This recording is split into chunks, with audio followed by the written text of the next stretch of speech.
নবীজি যখন মক্কা বিজয় করলেন, মক্কা বিজয়ের দ্বিতীয় দিন, কোন দিন?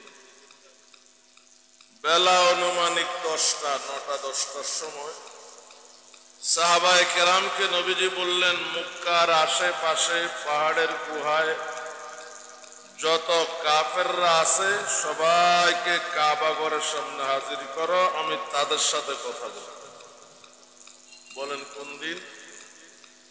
দ্বিতীয় দিন। শ্রোতা মক্কার কাফেররা, বক্তা নবীজি। খানায় কাবার দরজার সামনে একটা উঁচু জায়গা আছে, নবীজি সেখানে দাঁড়ালেন। সামনে শ্রোতা কারা? কাফেররা। আমরা তো কাফের বলছি, নবীজি বলছেন, হে মক্কাবাসী, তোমরা স্মরণ করো তোমাদের অতীতকে, তোমরা কারা। যখন মক্কার ক্ষমতা, মক্কার নেতৃত্ব তোমাদের হাতে ছিল, কি ছিল তোমাদের চরিত্র? তোমরাই তো তারা যারা এই খানায়ে কাবার পাশে সেজদারত অবস্থায় আমার পিঠের উপরে ওটের নাড়ি বুড়ি তুলে দিয়েছে। আমার শ্বাস প্রশ্বাস বন্ধ হয়ে প্রাণ বের হওয়ার উপক্রম হয়েছে। আমার 5-6 বৎসরের মেয়ে ফাতেমা হাত জোড় করে হাউমাউ করে কাঁদছিল আর তোমাদের কাছে ফরিয়াদ করছিল, আমার বাবাকে বাঁচাও, আমার বাবাকে বাঁচাও। সেদিন তোমাদের কারো দিলে আমার প্রতি দয়া হয় নাই। তোমরাই তো তারা যারা আমার প্রিয় সাহাবী হযরত বিলাল রাদিয়াল্লাহু তাআলা আনহু উত্তপ্ত বালির উপর শোয়া, বুকে পাথর চাপা দিয়ে গলায় রশি লাগিয়ে মরুভূমিতে টানা হেঁচড়া করেছ। তোমরাই তো তারা যারা আমার প্রিয় সাহাবী খব্বাব রাদিয়াল্লাহু তাআলা আনহুকে জ্বলন্ত আগুনের কয়লার উপর শোয়া রাখতা। তার পিঠের চামড়া, গোশত, চর্বি গলে আগুন নিভে যেত, তোমাদের দয়া হতো। তোমরাই তো তারা যারা আমার প্রিয় সাহাবিয়া 90 বৎসরের একজন বৃদ্ধা মহিলা হযরত সুমাইয়া রাদিয়াল্লাহু তাআলা আনহা উলঙ্গ করে, বিবস্ত্র করে, চিৎ করে মাটিতে শোয়া, হাত পা খুঁটির সঙ্গে টান করে বেঁধে মাথা থেকে পা পর্যন্ত চাবুক দিয়ে পিটিয়ে ক্ষতবিক্ষত করেছ। এমনকি তার লজ্জাস্থানে বর্ষা নিক্ষেপ করে তাকে শহীদ করেছ। তোমরাই তো তারা যারা আমাকে এবং আমার সাহাবায়ে কেরামকে মক্কা ছেড়ে মদিনায় যেতে বাধ্য করেছ। মদিনায় যাওয়ার পরেও শান্তিতে থাকতে দাও নাই। কখনো বদর, কখনো উহুদ, কখনো খন্দক। উহুদে তোমরা আমার দন্দার শহীদ করেছ। আমার চাচা আমির হামজার লাশ টুকরা টুকরা করেছ। তার বুক ছিঁড়ে কলিজা বের করে চাবিয়ে খেয়েছ। তার নাক কেটেছ, কান কেটেছ, ঠোঁট কেটেছ, জিহ্বা কেটেছ। তার শরীরের কাটা টুকরাগুলো সুতায় গেঁথে মালা বানিয়ে ওই মালা গলায় দিয়ে তোমরা উল্লাস করেছ। যখন ক্ষমতা তোমাদের ছিল, এই চরিত্র ছিল তোমাদের। আমি কয়েকটা বলেছি, আরো হাজার। নবীজি বললেন, আজ মক্কার নেতৃত্ব আমার হাতে, আজ কাবার দায়িত্ব আমার হাতে। আজ আমি তোমাদের কাছে জানতে চাই, আমা তারাউনা আন্নী ফাইলুম বিকুম, বলো আমি কি ব্যবহার করতে পারি? তোমাদের ব্যবহার এই, আমার ব্যবহার কি হতে পারে? সমগ্র মক্কাবাসী মাথা নিচু করে, কারণ এই সব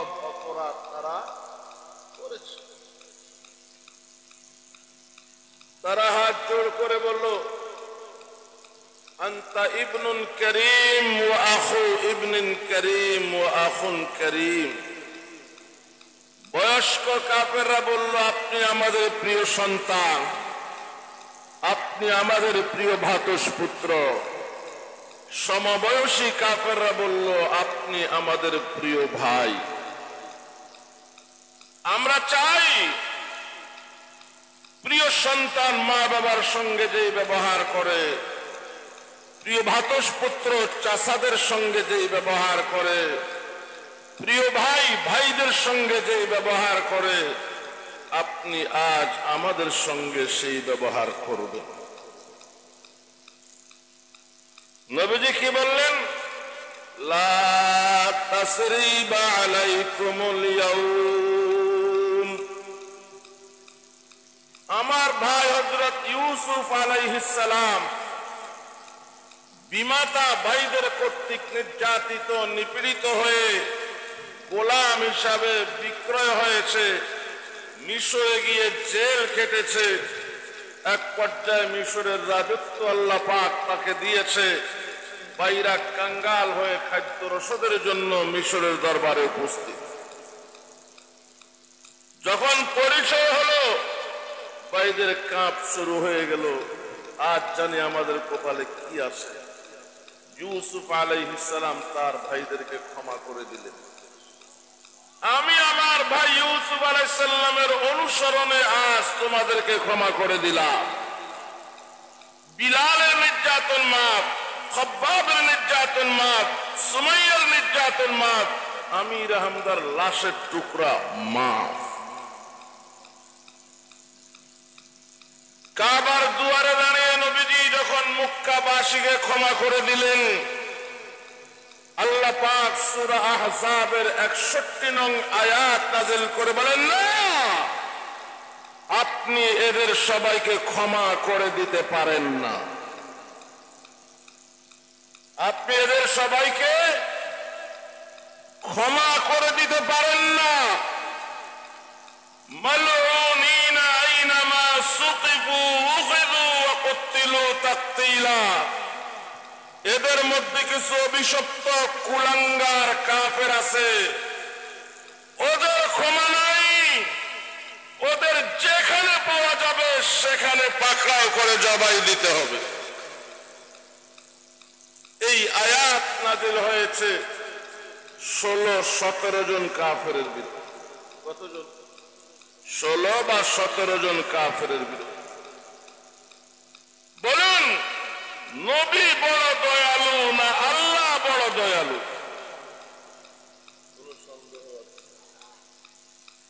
নবী ক্ষমা করে দিলেন সবাইকে, আল্লাহ বাদ দিলেন 17 জন। কে বেশি ক্ষমা? নবী ক্ষমা করছেন কাকে? সবাইকে। আল্লাহ বাদ দিয়েছেন 17 জনকে। কে বেশি ক্ষমা? এই ঘটনায় নবী বড় দয়ালু, তবে সার্বিকভাবে আল্লাহ বড় দয়ালু। আল্লাহ বলেন আমার এখন কথা হলো রাহমাতুল লিল আলামিন নবী ক্ষমা করে দেওয়ার পরেও রহমানুর রহিম আল্লাহ, গফফার ও গফুর আল্লাহ কেন ক্ষমা করলেন না? এরা কি অপরাধ, কি কারণে আল্লাহ তাদের প্রতি এত রাগ? তাদের অপরাধটা জানতে হবে না? এদের অপরাধ হলো এরা আমার আপনার নবীর বিরুদ্ধে কটূক্তিমূলক, তিরস্কারমূলক, অবমাননামূলক কবিতা লিখে, আর এদের গায়িকাদেরকে সেই কবিতা শিখাইয়া দেয়। মক্কার অলিতে গলিতে গানের আসর করে নবীজির বিরুদ্ধে লিখা সেই কবিতা পাঠ করে শোনা। আল্লাহ বলেন আমার নবী আপনি বিলালের নির্যাতন ক্ষমা করে দিয়েছেন, আমার কোনো আপত্তি নাই। আপনি বিলালের নির্যাতন ক্ষমা করেছেন, আমার আপত্তি নাই। খব্বাব ও খুবাইবের নির্যাতন ক্ষমা করেছেন, আমার কোনো আপত্তি নাই। আম্মার ও ইয়াসির নির্যাতন ক্ষমা করেছেন, আমার কোনো আপত্তি নাই। আমির হামজার লাশের টুকরা ক্ষমা করে দিয়েছেন, আমার কোনো আপত্তি নাই। আমি আপনাকে বানিয়েছি রহমাতুল লিল আলামিন হিসাবে, আপনার শান ক্ষমা করা, আপনাকে ক্ষমা করতে দেখলে আমার ভালো লাগে। কিন্তু আমি আল্লাহ আমার খোদাই প্রকাশ করেছি আপনার জন্য, আসমান বানিয়েছি আপনার জন্য, জমিন বানিয়েছি আপনার জন্য, তরলতা বানিয়েছি আপনার জন্য, জিনার ইনসান বানিয়েছি আপনার জন্য। সেই আপনাকে কটূক্তি করে যারা কবিতা লিখেছে, কবিতা পাঠ করেছে, আমার আদালতে ওদের কোনো ক্ষমা নাই। ওদের যেখানে পাওয়া যাবে সেখানে পাকড়াও করে যাবাই। নবীর শানে বেয়াদবি করলে আল্লাহ আমরা সহ্য করব, বলেন আমরা সহ্য করব। আল্লাহর কোন ঠেকা আছে নবীর কাছে? আমাদেরও নাই। আমরা হয়েছি নবীর উসিলায়, কোরআন পেয়েছি নবীর উসিলায়, ঈমান ইসলাম পেয়েছি নবীর উসিলায়। কবরে শান্তি পাবো নবীকে চিনতে পারলে, হাসরে পিপাসা নিবারিত হবে নবীর হাতে হাউজে কাউসার পাইলে, আমাদের জান্নাত নসিব হবে নবীর সুপারিশ পাইলে। আমাদের এই জগতে ওই জগতে পদে পদে নবীর কাছে থাকা, সেই নবীকে আমাদের জীবদ্দশায় কেউ অবমাননা করবে, আমরা সহ্য করব, এটা হতে পারে না। এজন্য আর মুসলমানকে নবীর জন্য জীবন দিতে সদা সর্বদা প্রস্তুত থাকতে হবে। যে প্রস্তুত থাকবে না সে প্রকৃত ঈমানদার না। এবার আপনাদেরকে একটা প্রশ্ন, আল্লাহ বলছে যেখানে পাওয়া যাবে সেখানে পাকড়াও করে সেখানে। এখন যদি কাবা ঘরের ভিতরে পাওয়া যায়, ভিতরে যাবাই হবে না বাহিরে? বাহিরে। আল্লাহ বলছে যেখানে পাওয়া যাবে সেখানে জবাই। আপনারা বললেন বাহিরে। কোন কিতাবের না? কোরআনের ভাষা যেখানে পাওয়া যাবে সেখানে পাকড়াও। কাবার ভিতরে পাওয়া গেলে ভিতরে যাবাই, হাতিমে পাওয়া গেলে সেখানে যাবাই, মুলতাজিমে পাওয়া গেলে সেখানে যাবাই, মাকাম ইব্রাহিমে পাওয়া গেলে সেখানে যাবাই, জমজমের কিনারায় পাওয়া গেলে সেখানে যাবাই, সফা পাহাড়ে পাওয়া গেলে সেখানে যাবাই, মারওয়া পাহাড়ে পাওয়া গেলে সেখানে যাবাই। এক কথায় যেখানে পাওয়া যাবে সেখানে যাবাই।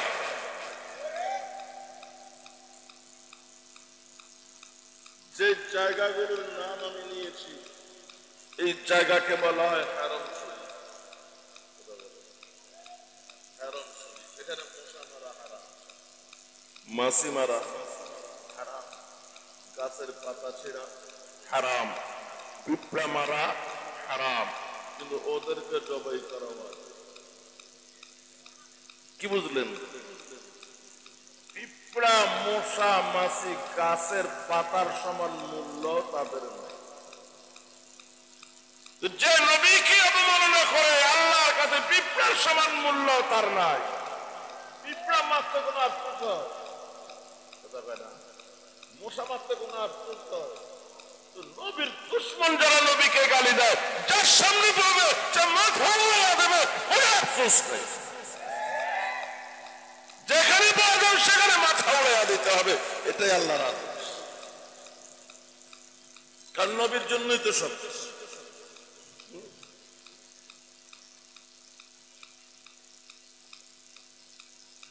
আল্লাহ বিষয়টা বুঝার তৌফিক। কিছুদিন আগে নুরা পাগলারে কবর থেকে উঠে জ্বালা, এটা নিয়ে অনেক ধরনের। নুরা পাগলার অপরাধ কি? সে দাবি করছে মাহদী, সে দাবি করেছে ঈসা, সে মাহদী, সে ঈসা। এখন মাহদী কাকে বলে, ঈসা কাকে বলে? ইমাম মাহদী যার বাবার নাম হবে আব্দুল্লাহ, মায়ের নাম হবে আমেনা, নিজের নাম হবে মুহাম্মদ, অর্থাৎ নবীর নামে নাম, বংশ হবে নবীজির বংশ। ওনাকে কেউ চিনবে না, কেউ জানবে না। কোন প্রেক্ষাপটে ওনার পরিচয় হবে? সারা পৃথিবীতে মুসলমানেরা কাফের বেঈমানদের মার খাবে। এই মায়ের মোকাবেলা করার জন্য বিশ্বব্যাপী মুসলমানদের কোন সংঘবদ্ধতা থাকবে না। আর বিশ্বব্যাপী বাড়ছে না, বাংলাদেশে যারা ইসলামের কথা বলে তারা সবাই এক আছে। বলো, কষ্ট হইতেছে আপনাদের? আপনারা অনুমতি দিলে একটা কথা বলবো। নবীজি অষ্টম হিজরি সনে 10,000 সাহাবায়ে কেরামকে নিয়ে রওনা হয়েছেন মক্কা বিজয়ের জন্য। মক্কায় প্রবেশের আগে রাত হয়ে গেছে। মক্কার একটু দূরে তাঁবু গাড়লেন, বললেন রাত্রে মক্কায় প্রবেশ করা ঠিক হবে, নিরপরাধ মানুষ মারা হবে, যা হওয়ার সকালে হবে, রাত্রে আমরা এখানে অবস্থান। 10,000 সাহাবায়ে কেরামকে নবীজি একসঙ্গে জমা করে বয়ান দিলেন, তোমরা সবাই একটা একটা করে চুলা জ্বালাও। তোমরা সবাই একটা একটা করে চুলা জ্বালাও। বেশিরভাগ সাহাবায়ে কেরামের খাবার খেজুর রান্না করে খেতে হবে। বলে এত চুলা কেন জ্বালাতে?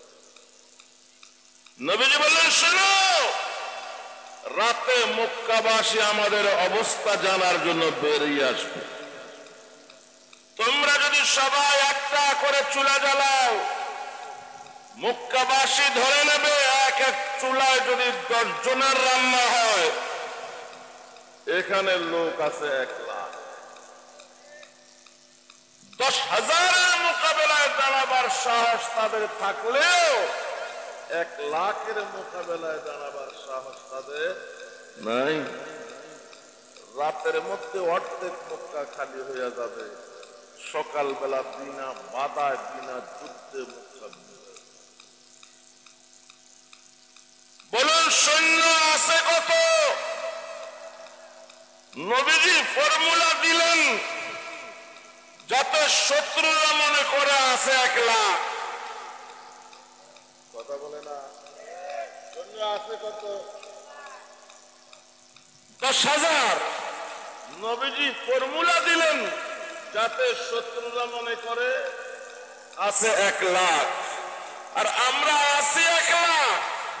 উদাহরণস্বরূপ আমরা এমন এক অবস্থা নিয়ে জাতির সামনে দাঁড়িয়েছি, জাতি মনে করে 10,000। ওখানে ছিল সংখ্যায় 10,000। নবীজি ফর্মুলা দিলেন যাতে জাতি মনে করে 1 লাখ, আমরা আছি 1 লাখ। জাতির সামনে এমন কৌশলে দাঁড়িয়েছি, জাতি মনে করে 10,000। নবীর আদর্শের সঙ্গে মিলছে না উল্টা? এখন আমাদের করণীয়, এটা আমি আমার মুখের কথা বলছি, পুরো জাতিকে আমি বুঝাবার চেষ্টা করছি। কেউ যদি আমাদের কাছে আসে, আমাদের পরিষ্কার জবাব, একা আসলে আমরা নাই, একা আসলে আমরা নাই, সবাই মিলে আসো। কথা বলেন না কেন? ফর্মুলা মিলতেছে না? তোমরা কেউ একা আসলে আমরা নাই, তোমরা সবাই এক হয়ে আসো, আমরা সবাই আছি। তোমরা একা আসো, আমি একটা দল করবো, আমি আমার দলের পক্ষে যেতে বলছি। একা আসলে আমিও নাই, আমরা নাই, সবাই মিলে আসো, আমরা সবাই, পুরা জাতি আছে। কথা বলেন ঠিক নেবে? ঠিক। কারণ এইটাই নবীর। আরো প্রমাণ আছে, ষষ্ঠ হিজরি সনে নবীজি পৃথিবীর রাজা বাদশার কাছে ইসলামের দাওয়াত দিয়ে পত্র লিখেছেন। এরই মধ্যে সংগঠিত হলো মৌতার যুদ্ধ। নবীজি 3 জন সেনাপতির নাম ঘোষণা করলেন আর বললেন, এই যুদ্ধে আমি যেতে পারবো না, কারণ পৃথিবীর রাজা বাদশার দরবার থেকে আমার পত্রের কি জবাব আসে তার অপেক্ষায় মদিনায় থাকতে হবে। আমি শারীরিকভাবে না গেলেও মানসিকভাবে তোমাদের সাথে আছি। 3 জন যদি শহীদ হয়ে যায়, চতুর্থ সেনাপতি তোমরা নিজেরা পরামর্শ করে বানাই। আমি নাম বলছি না, বিস্তারিত বলার সময় নেই। 3 দিন যুদ্ধ হলো, 3 জন সেনাপতি শহীদ হয়ে গেল। চতুর্থ সেনাপতি হলেন হযরত খালিদ ইবনে ওলীদ রাদিয়াল্লাহু তাআলা আনহু। আর চতুর্থ দিন মুসলমানদের বিজয় হলো। খালিদ ইবনে ওলীদ সেনাপতি হয়ে ফর্মুলা কি দিলেন? তিনি সৈন্যদেরকে ডেকে বললেন, শোনো, গত 3 দিন যারা সামনে লড়াই করেছো, আজ তারা পিছনে আসো। পিছনে যারা ছিল তারা সামনে যাও। ডানে যারা ছিল বামে আসো, বামে যারা ছিল ডানে আসো। কেন? কারণ 3 দিন লড়াইয়ের কারণে কাফেরদের কাছে চেহারাগুলো পরিচিত হয়ে যায়। আজকে যখন পিছেওয়ালা সামনে যাবে, সামনেওয়ালা পিছিয়ে আসবে, ডানেওয়ালা বামে যাবে, বামেওয়ালা ডানে আসবে, কাফেরদের কাছে চেহারাগুলো অপরিচিত মনে হবে। তারা ভাববে মুসলমানদের পক্ষে নতুন কথা বলেন। এটা দেখে তাদের মনোবল ভেঙে যাবে। আর যুদ্ধের মধ্যে সবচাইতে বড় হলো মনোবল ভাঙা। ঠিকই, কাফেরদের মনোবল ভেঙে গেল, মুসলমানদের বিজয় হয়ে গেল। বলুন তাহলে কি ফর্মুলা বলুন? যা আছে শত্রু যেন মনে করে আরো বেশি আছে। এটা ইসলামী ফর্মুলা। বাতিলের সামনে এমন ভাবে দাঁড়াতে হবে, আমার শক্তি যা আছে বাতিল যেন তার চেয়ে বেশি মনে করে। আমরা জাতির সামনে দাঁড়িয়েছি। আবার বলছি, ঐক্যবদ্ধ হয়ে আসো, আমরা সবাই আছি। একা আসলে আমরা কারো সাথে নাই, আমাদেরও কোথায়। এই কথা যদি আমরা ঐক্যবদ্ধ ভাবে বলতে পারি, আমাদের নেতারা এক, ঠিক না বেঠিক? আল্লাহ কবুল। গত 1 বছর ধরে বাংলাদেশে কোন দলীয় সরকার নেই। এই সুযোগটা কাজে লাগানোর একটা মহা সুযোগ ছিল। কেন? হুদায়বিয়া সন্ধির সকল শর্ত কাফেরদের। 1,500 সাহাবায়ে কেরাম এই সন্ধিতে কেউ রাজি নেই। নবীজি দস্তখত করে ফেলছেন, এই সন্ধি বাস্তবায়ন হবে, লড়াই হবে না। সাহাবারা বলে, হুজুর, বদর প্রান্তরে আমরা 313 জন ছিলাম, নিরস্ত্র লড়াই করে বিজয়ী হয়েছি। আজ সংখ্যায় আমরা 1,500। কেন নতি স্বীকার করব? লড়াইয়ের অনুমতি দিন, যুদ্ধে বিজয়ী হয়ে মক্কাতে তাওয়াফ করে সাই করে ফিরে যাব। নবীজি বলে, না, সন্ধি দস্তখত হয়ে গেছে, এখন সন্ধি বাস্তবায়ন হবে, লড়াই হবে। চলো মদিনায়। 1,500 সাহাবায়ে কেরাম নবীজির এক স্বপ্নের আলোকে মক্কাতে আসছে। উদ্দেশ্য তাওয়াফ করবে, সাই করবে, তারপরে একটা পশু জবাই করবে যাকে বলা হয় হাদি, তারপরে মাথা প্রত্যেকের সঙ্গে একটা একটা পশু আছে হাদি।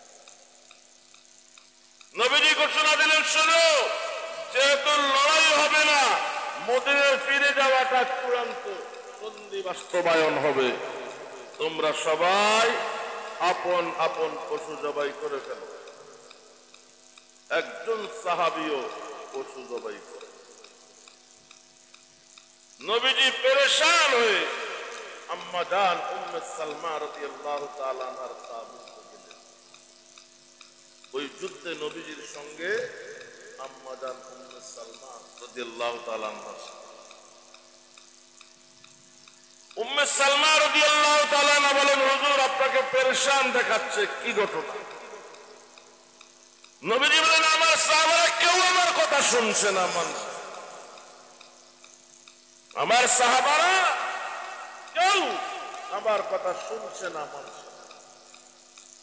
উম্মে সালমা মুস্কি হাসি দিয়ে বললেন, অসম্ভব। যারা আপনার জন্য জীবন দিতে পারে, যারা আপনার জন্য বাড়িঘর ছাড়তে পারে, সন্তানকে এতিম করতে পারে, বিবিকে বিধবা করতে পারে, তারা আপনার কথা শুনছে না, এটা কেমন করে? তাদের দিলের ইচ্ছা সন্ধি না হোক, লড়াই হোক।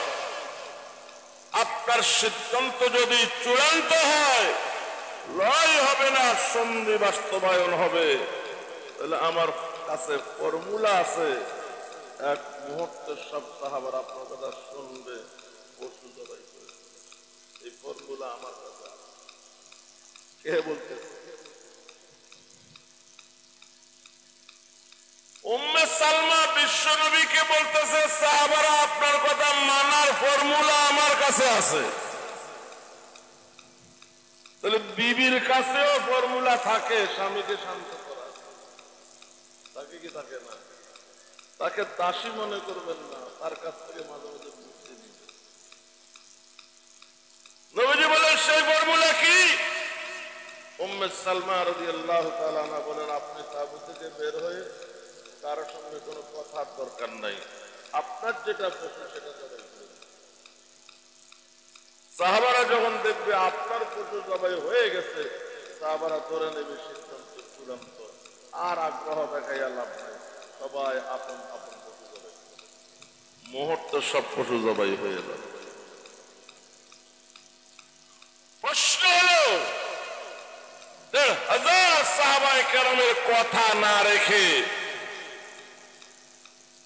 নতি স্বীকারমূলক সন্ধির শর্তগুলো জেনে নবীজি কেন এই সন্ধিতে রাজি হলেন? এর একমাত্র কারণ হলো, এই সন্ধিপত্রের একটা শর্ত ছিল 10 বছরের যুদ্ধ বিরতি। আগামী 10 বছর মক্কাবাসী মদিনার মুসলমানদের উপরে হামলা করবে না। বিগত 6 বছর মক্কাবাসীর যন্ত্রণায় মদিনাতে যাইয়া প্রস্তুত থাকতে পারে নাই। বড় বড় যুদ্ধ হয়েছে 3টা, বদর, উহুদ, খন্দক। ছোট ছোট যুদ্ধ হয়েছে অসংখ্য। এবং মক্কাবাসী নবীজির কাছে এসে বলল, আমাদের এলাকায় হাজার হাজার লোক মুসলমান হয়েছে, এদের তালিমের জন্য বড় বড় কারি সাহাবী দরকার। হাজার হাজার লোক আমাদের এলাকায় মুসলমান হয়েছে, এদের তালিমের জন্য বড় বড় কারি কোরআন বিশেষজ্ঞ সাহাবী দরকার।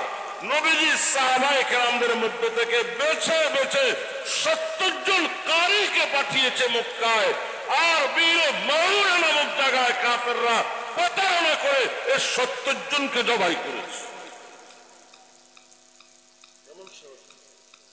এবং বনী লাহিয়ানের 10 জনকে জবাই করেছে। নবীজি ভাবলেন, এই 10 বছর আমার হাতে সময় দরকার।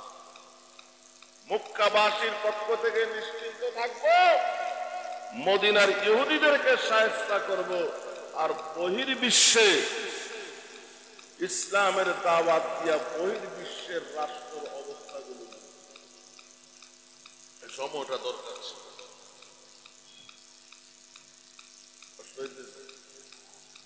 তৎকালীন পৃথিবীর সুপার পাওয়ার রোম সাম্রাজ্য, দ্বিতীয় সুপার পাওয়ার পারস্য সাম্রাজ্য। রোম সম্রাটের কাছে পত্র পাঠালেন ইসলামের দাওয়াত। রোম সম্রাটের হেরাকেল বা হেরাক্লিয়া পত্র পায়া সে বুকে জড়িয়ে ধরল, চুমু খাইল, কপালে লাগাইল। তারপরে মন্ত্রী পরিষদকে ডেকে বলল, শোনো, আমাদের পয়গম্বর ঈসা আলাইহিস সালাম যেই নবীর ভবিষ্যৎবাণী করেছিলেন, সেই নবীর ফরমান আমার হাতে এসে পৌঁছেছে। চলো আমরা সবাই সেই নবীর উপরে ঈমান আনি।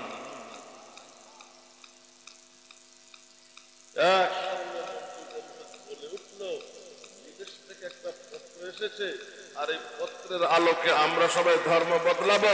অসম্ভব, এটা হতে পারে না। বাদশা কথা ঘুরাইয়া দিল, আমি তোমাদের ঈমান পরীক্ষা করেছি, তোমরা তোমাদের সধর্মের উপরে কতটা অটল আছো। তোমাদের এই দৃঢ়তা দেখে আমি আনন্দ। পত্রবাহক দাইয়া কালবিকে দেখে বলল, এই গাদাগুলো মুসলমান হইলে আমাকে ক্ষমতাচ্যুত করবে, হত্যা করবে, এই আশঙ্কা না থাকলে আমি ঠিকই মুসলমান হতাম। এরা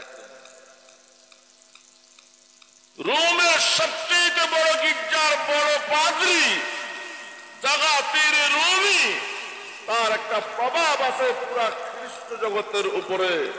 তুমি নবীজির পত্র নিয়ে তার কাছে যাও, সে যদি মুসলমান হয়ে যায় খ্রিস্ট জগতের উপরে একটা প্রভাব পড়বে। পত্রবাহক পত্র নিয়ে চলে গেল গির্জার প্রধান পাদ্রী জাগাতির রুমি। সে পত্র পায়া বুকে জড়িয়ে ধরল, চুমু খাইল, কপালে লাগাইল। হুজরাতে গিয়ে জুব্বা পরে মেহরাবে এসে চিৎকার করে বলল, খ্রিস্ট জগৎ শোনো, আমাদের পয়গম্বর ঈসা আলাইহিস সালাম যে নবীর ভবিষ্যৎবাণী করেছে, সেই নবীর আবির্ভাব হয়েছে। নবীর ফরমান আমার হাতে, আসো সবাই মিলে মুসলমান হয়ে যাই। লা ইলাহা ইল্লাল্লাহু মুহাম্মাদুর রাসূলুল্লাহ। পাদ্রী মুসলমান হয়ে গেছে। নিমে মোল্লা খতরে যান, খতরে ঈমান, নিমে তবিব খতরে যান। আদম নবী মানুষের ঈমান ধ্বংস করে, আদা ডাক্তার মানুষের জীবন ধ্বংস করে। এই বড় পাদ্রীর সমান এলম অন্যদের ছিল না। অন্যরা পাদ্রীকে কাফের হয়ে গেছে মনে করে তরবারি নিয়ে ঝাঁপিয়ে পড়ল, আর গির্জার ভিতরেই শহীদ।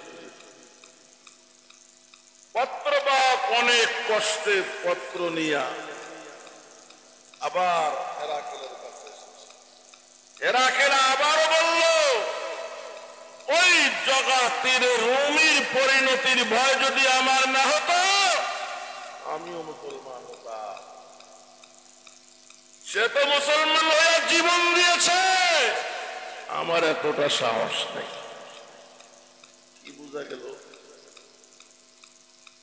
স্বজাতির পক্ষ থেকে ভয় না থাকলে এই সম্রাট মুসলমান হতো, তাহলে এই সম্রাটের পক্ষ থেকে আপাতত মদিনায় চড়াও হওয়ার সম্ভাবনা। পৃথিবীর দ্বিতীয়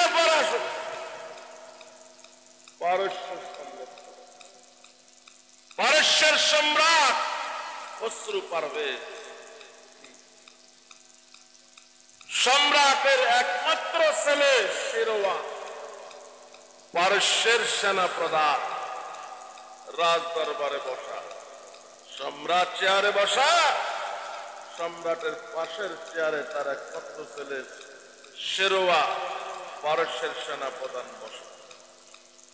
দুই চেয়ারের মাঝখানে সেনা প্রধানের মেয়ে, সম্রাটের নাতনি, 5-6 বছর বয়স, সাহারে বানু দাঁড়ায়।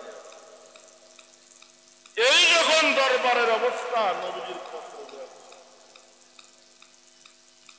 পত্র যখন পাঠ করে শোনালো, পত্রে লেখা কি, মুহাম্মাদুর রাসূলুল্লাহ সাল্লাল্লাহু আলাইহি ওয়াসাল্লামের পক্ষ থেকে পারস্যের অধিপতি খসরু পারভেজের নামে। বিষয়বস্তু হলো ইসলাম গ্রহণ করো, শান্তি নিরাপদ। এই পত্র শোনার সাথে সাথে সম্রাটের মাথায় আগুন উঠে গেল। চিৎকার করে বলল, মরুর রাখালের এত বড় সাহস, আমার নামের আগে নিজের নাম লেখে, আমার ধর্ম থাকতে নিজের ধর্মের প্রতি দাওয়াত দেয়। শুনে টুকরা টুকরা করে ফেললো নবীজির পত্র, জমিনে ফেলে জুতা দিয়া পাড়াই। এখানে শেষ নয়, সম্রাট গর্জন দিয়ে বলে, যাও এখনই মদিনার নবী মুহাম্মদকে গ্রেফতার করে আমার দরবারে হাজির করো, আমি আমার দরবারে প্রকাশ্যে তাকে মৃত্যুদণ্ড দেব। বাদশার এই গর্জন শুনে এক কৌলের সাহারা বলে যেতে পারে, যে বলে, মা নবী কাকে বলে, নবী কেমন হয়, নবীর কি অপরাধ, দাদা নবীর প্রতি এত খেপা কেন, নবী নামটা শুনে আমার দিলে মহাব্বত জেগে উঠেছে। মা আমি যদি দাদার আক্রোশ থেকে নবীকে বাঁচাতে পারতাম। মা বলে, সারবানু সাবধান, নবীর প্রতি তোর এই আগ্রহের খবর যদি তোর দাদার কানে যে আশ্রয় মেরে চুপ থাক। সারবানু সৌদি বর্ডারের পাশে এমন একটা রাজ্য, ওই সময় এটা পারস্যের অধীনস্থ একটা প্রদেশ ছিল। ইয়েমনের গভর্নর বাজার, পারস্য থেকে ইয়েমনে সৈন্য আসলো, বাজানকে বললো এখান থেকে সৈন্য নিয়া মদিনায় গিয়া নবীজিকে গ্রেফতার করে সম্রাটের দরবারে পাঠালো। ইয়েমনের গভর্নর 50 জন সৈন্য পাঠাইল মদিনায়। এই সৈন্যরা মদিনায় এসে পৌঁছলো সন্ধ্যার সময়। আয়েশা বলল, আপনার পত্র পেয়ে বাদশা খুব ক্ষিপ্ত হয়েছে, আপনাকে গ্রেফতার করে নিয়ে যেতে বলেছে। আপনি যদি আপোষে আমাদের সাথে যান, সম্রাট এই ইয়েমনের গভর্নর বাজান সম্রাটের কাছে আপনার জীবন ভিক্ষা করবেন, এতে আপনি বেঁচেও যেতে পারেন। আর যদি আপোষে না যান, সম্রাট লক্ষ লক্ষ সৈন্য নিয়ে মদিনায় হামলা চালাবে, আপনিও শেষ হয়ে যাবেন, আপনার ইসলামী রাষ্ট্র শেষ হবে। কি করবেন বলে নবীজি বললেন, আপনারা অনেক দূর থেকে এসেছেন, ক্লান্ত ক্ষুধার্ত, রাত্রে বিশ্রাম করেন, খাওয়া দাওয়া করেন, সকালে কথা হবে। সাহাবায়ে কেরামকে বলল, যাও এদেরকে মেহমানদারি করো, রাত্রে থাকতে দাও। সাহাবায়ে কেরাম নবীর আদেশ পালনে পাগল, যার বাড়িতে যা ভালো খাবার ছিল খাওয়াইলো, বেদ বিছনা ভালো ছিল এদেরকে থাকতে দিল। সকালবেলা নবীজির দরবারে আবারও তারা খুব খেয়াল, তোমরা কারা? নবীজি এমন ভাবে প্রশ্ন করলেন যেন আগের কথাও হয় নাই, দেখাও হয় নাই। তারা বলে, আমরা না গত সন্ধ্যায় বলেছি আমরা কারা। নবীজি বলেন, আবার বলো। তারা বলে, এই আমরা পারস্য থেকে এসেছি। নবীজি বললেন, কোন সম্রাটের আদেশে আমাকে গ্রেফতার করতে আসলো? তারা বলে, পারস্যের সম্রাট খসরু পারভেজ। নবীজি বলে, কোন সম্রাট? নবীজি আবার প্রশ্ন করলো, কোন সম্রাট? নবীজি তাদের রাগ না উঠতে পারার কথা মজা উঠে। এক পর্যায়ে তারা রাগ হয়ে বলল, আপনি আমাদের কথা বুঝেন না, পারস্যের সম্রাট খসরু পারভেজ। নবীজি বলে, আস্তে কথা বলে, এত রাগ হচ্ছে কেন? তোমরা যে সম্রাটের আদেশে আমাকে গ্রেফতার করতে এসেছো, ওই সম্রাট গত রাত খুন হয়েছে। ওই সম্রাট গত রাত খুন হয়েছে। সম্রাটের খুনি সম্রাটের একমাত্র ছেলে শেরওয়ান।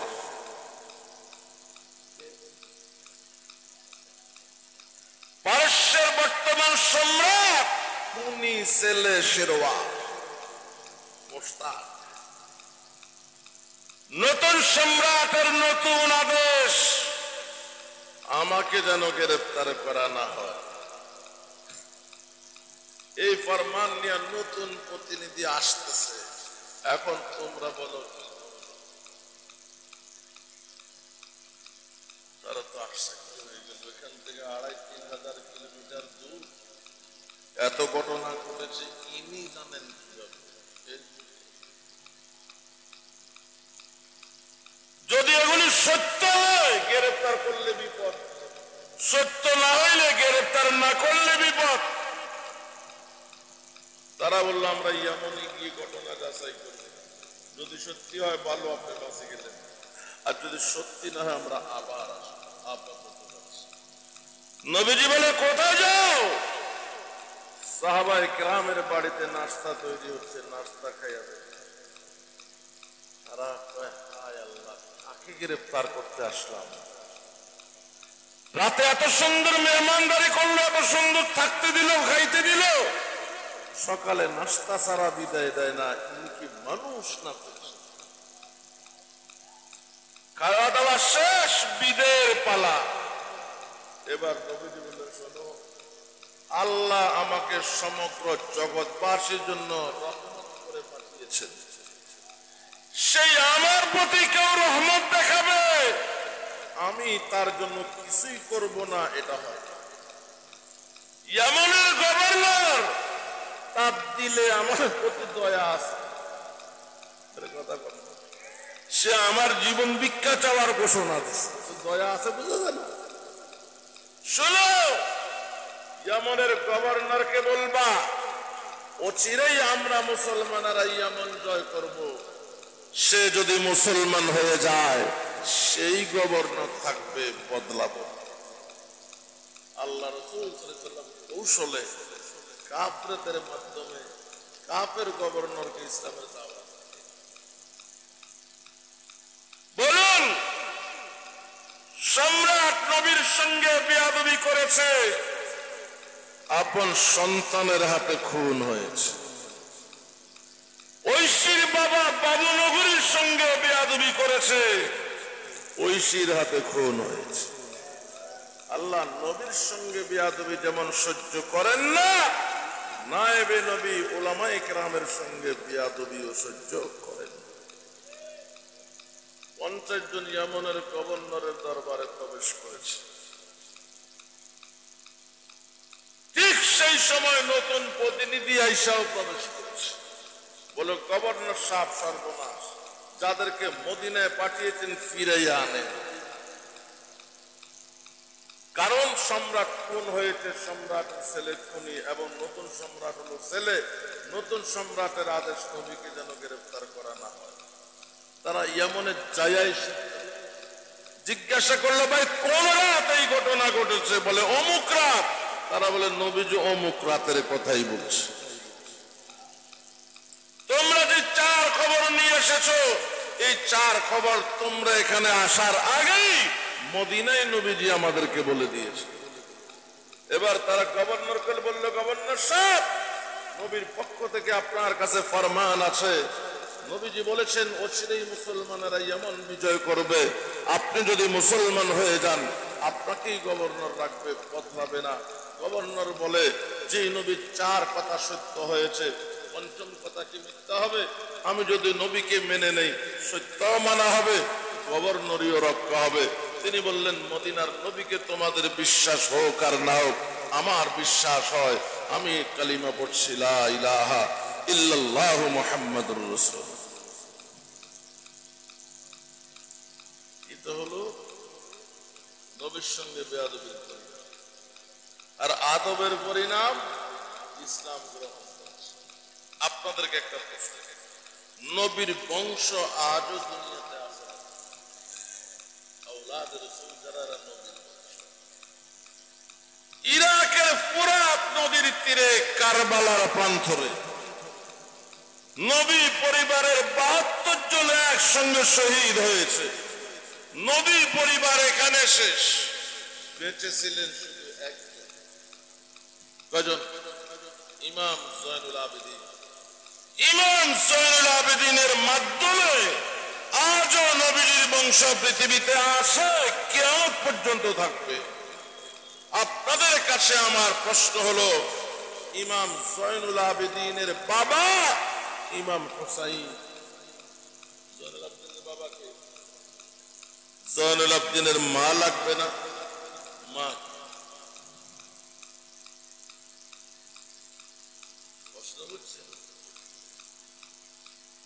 জয়নুল আবেদিনের বাবা ইমাম হুসাইন আর মা ওই পারস্যের শাহজাদি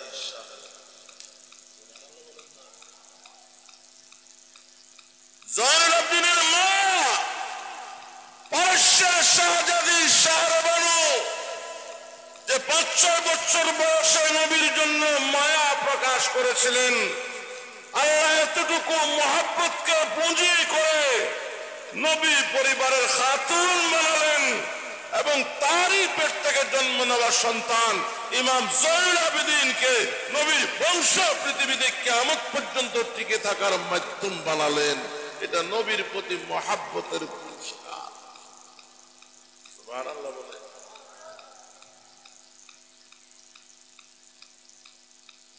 তো নবীজি সাল্লাল্লাহু আলাইহি সাল্লাম যখন দেখলেন আপাতত পারস্য থেকেও মদিনায় হামলার আশঙ্কা, যে উগ্র ছিল সে শেষ, কথা বলে না, যে উগ্র ছিল সে শেষ। এবার নবীজি ভাবলেন মক্কা বিজয়ের জন্য রওনা হলে পৃথিবীর কোন শক্তির সামনে দাঁড়াবে না, যার কারণে মাত্র হুদায়বিয়া সন্ধির 2 বছরের মাথায় নবীজি মক্কা বিজয় করেছেন। আপনারা মানেন বা না মানেন, এটাই বাস্তব।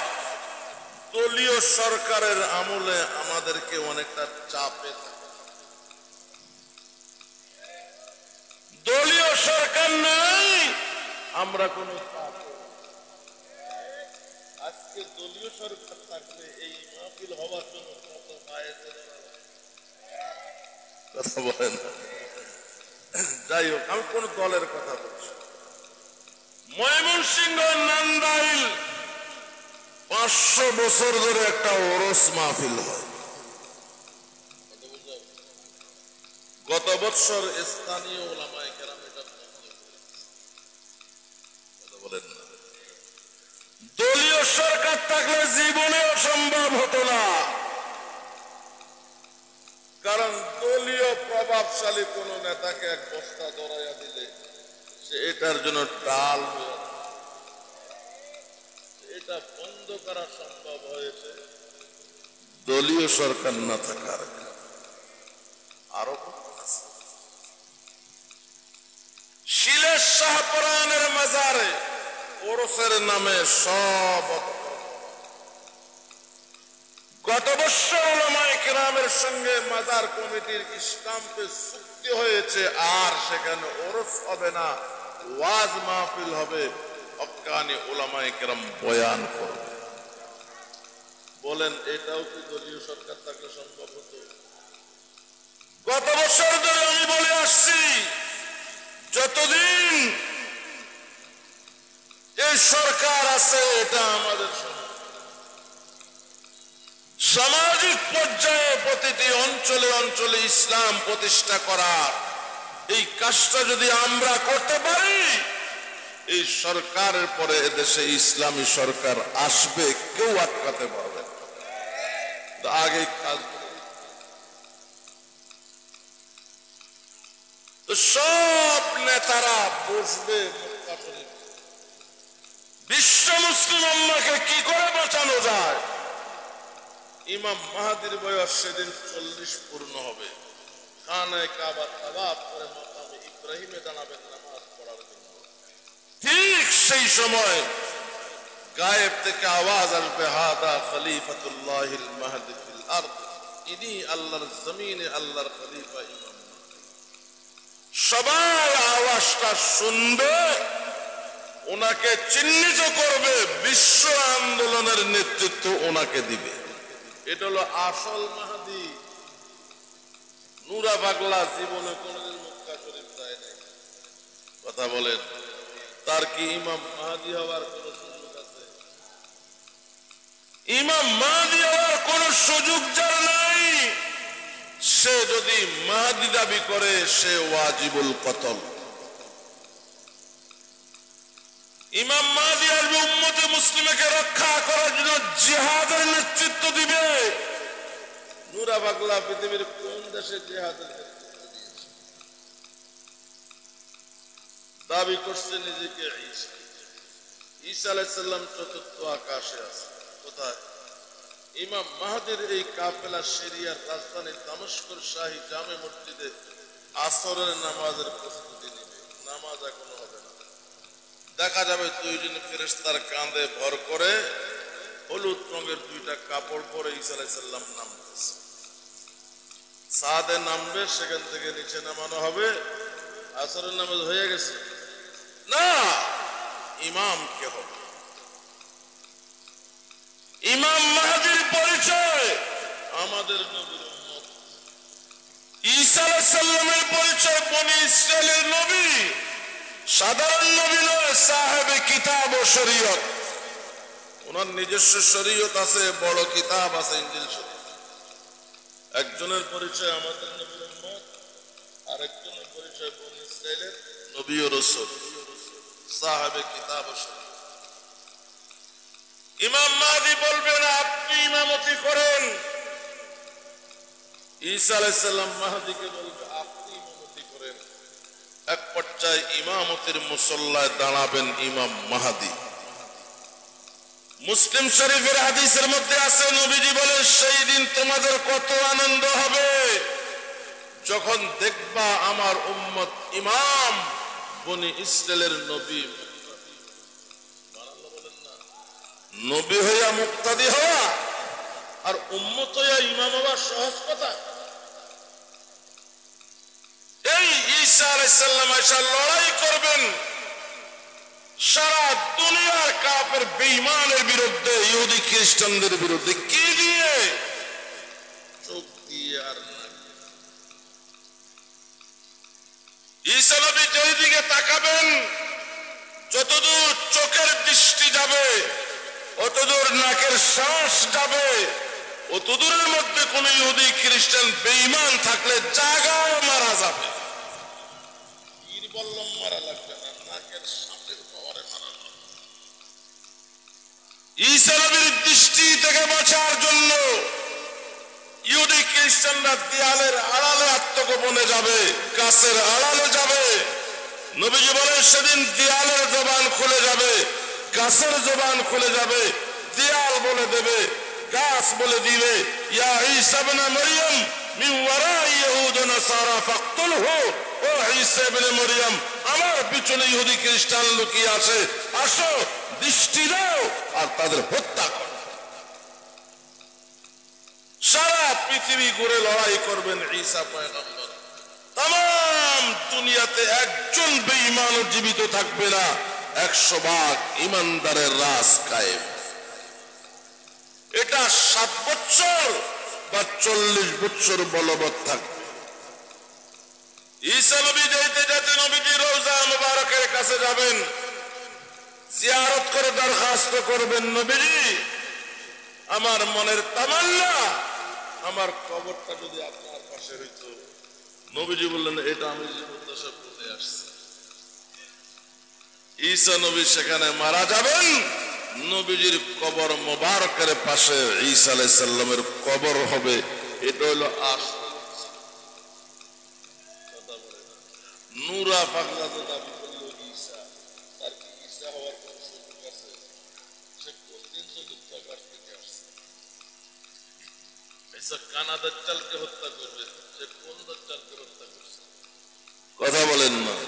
সারা পৃথিবী জুড়ে ইসলাম প্রতিষ্ঠা করবে ঈসা আলাইহিস সালাম, সে কোন দেশে ইসলাম প্রতিষ্ঠা করছে? তাহলে তার ঈসা দাবিও মিথ্যা, মাহদী দাবিও কি মিথ্যা। নবী ভবিষ্যৎবাণী নিয়ে যে এই তামাশা করতে পারে তার বাঁচার কোনো অধিকার নাই। তার পুড়ে ফেলছে, এটা কারো কাছে খারাপ লাগতে পারে, তার লাশ যেখানেই দাফন করা হতো সেখানেই আজ না হয় কাল মাজার। নিশ্চিহ্ন করে দেওয়া হয়েছে, ভবিষ্যৎ প্রজন্মকে তার বন্যামি থেকে রক্ষার ব্যবস্থা করা হয়েছে। তাকে নিয়ে মায়া কান্না করার কোনো সুযোগ নেই। অনেক কথা বলে ফেলছি, এত লম্বা করার ইচ্ছা আপনারা কি চান এই মাহফিলটা প্রতি বছর হইতো? তাহলে ইনশাআল্লাহ আমাদের মাদ্রাসার হযরত মুহতামিম সাহেব জাতীয় ওয়াইজেন পরিষদের কেন্দ্রীয় সিনিয়র সহ সভাপতি আল্লামা মুফতি আজহারুল ইসলাম আজমি সাহেব, আমি আপনাদের হয়ে দরখাস্ত করব আগামী বছর আরো শানদার ভাবে এই মাহফিল হোক, আমরা আয়সা মন খুলে বয়ান করবো ইনশাআল্লাহ। তো আজকে এখানে শেষ করছি। দুরূদ শরীফ পড়ি। আল্লাহুম্মা সাল্লি আলা মুহাম্মাদিন ওয়া আলা আলি মুহাম্মাদ কামা সাল্লাইতা আলা ইব্রাহিম ওয়া আলা আলি ইব্রাহিম ইন্নাকা